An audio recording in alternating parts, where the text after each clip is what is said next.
শুভ সকাল সবাইকে। সবাই কেমন আছেন? আজকে একাদশীর দিন ছিল। আজকের দিনটা ছিল বুধবারের দিন। তো এটা ছিল গতকালকের ভিডিও। তো বুধবারের দিন ছিল একাদশী, কামিকা একাদশী। আমি সকালে উঠে বাসি কাজ সেরে, স্নান সেরে পুজো দিয়ে চলে এসেছি। এই যে স কিছুটা খাবার বানাবো। এই যে সবজি বানিয়ে নিয়েছি আমি আলু, পেঁপে আর মিষ্টি কুমড়া দিয়ে একটা সবজি করব। আর দেখতেই পেলেন আমি বাদাম আর আলুর আলুর পাঁপড় ভেজে তুলে রেখেছি। আর এখানে আমি আলু পেঁপে কেটে নিয়ে আলুটা এখানে সূর্যমুখীর তেল দিয়েছিলাম। সূর্যমুখীর তেল দিয়ে আমি তেলে শুকনো মরিচ, জিরা আর তেজপাতা সম্বারা দেওয়ার পরে আমি আলুটা দিয়েছিলাম আর কাঁচামরিচ দিয়েছিলাম। দিয়ে আলুটা একটু কিছুক্ষণ ভাজার পরে আমি কেটে রাখা পেঁপেটাও একটু তেলের সাথে ভালো করে ভেজে নিলাম।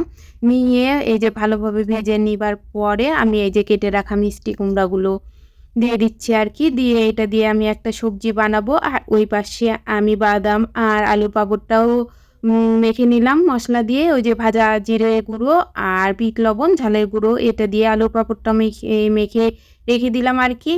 তারপরে এই তো দুধ এনেছিল, দুধটা জাল করে নিলাম। নিয়ে এই যে এখন প্রায় ১টার মতো বাজে। তো আমি ভাবলাম যে কয়েকটা ফল কেটে নিই। ফল বলতে আম, পেয়ারা, কলা এই ছিল আর কি। তো এগুলো কেটে নিয়ে এখন আমরা সবাই এই যে খাবারটা খাবো, একাদশীর খাবারটা খাবো আর কি। তো কে কোথায় থেকে আমার ভিডিওটা দেখছেন, ভিডিওটা যদি ভালো লেগে থাকে তাহলে অবশ্যই লাইক, কমেন্ট, শেয়ার করে দিবেন। আপনাদের সাথে কথা বলতে বলতে আমার অর্ধেক কাজ প্রায় হয়ে গিয়েছে। এখন এই যে পেয়ারাটা কেটে নেবার পরে আমটাও কেটে নিব।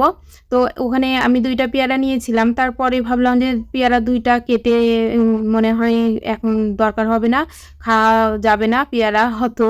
সেই জন্য আমি একটা পেয়ারাই কেটে নিয়েছি। এই যে খাবার দাবার সেরে এই যে লাই শাক এনে রেখেছিল। তো ভাবলাম বসে যেহেতু আছি সেহেতু শাকটা বানিয়ে রাখি, আমারই উপকার হবে। আগামীকাল রান্না করব শাকটা, সেই জন্য ভাবলাম যে বানিয়ে রাখি। লাইয়ের শাকটা বানাতে অনেকটাই সময় লাগে। আর আমি লাইয়ের শুধু এই যে পাতাগুলোই নিচ্ছি, আমি ডালগুলো ফেলে দিব। ডালগুলো আমার ভালোও লাগে না, কেউ খেতেও চায় না। তো এই কারণে ডালগুলো আর নিব না আর কি। শাকটাই আমি পাতাগুলোই দেখে দেখে ভালোভাবে পাতার উপরে যে একটা আঁশ থাকে সেই আঁশটা আমি কেটে ফেলে দিচ্ছি, এই যে চেঁচে ফেলে দিচ্ছি এইভাবে। তো কে কোথায় থেকে আমার ভিডিওটা দেখছেন, যদি ভিডিওটা ভালো লেগে থাকে তাহলে লাইক, কমেন্ট, শেয়ার করে দিবেন। আর আমার পেজটি ফলো দিয়ে রাখবেন। এই যে আমার লাউ শাকগুলো কাটা কমপ্লিট। এখন একটু দুধ জাল করে রেখেছিলাম ওইটা, তো দুধটা ছেলেকে খেতে দিব।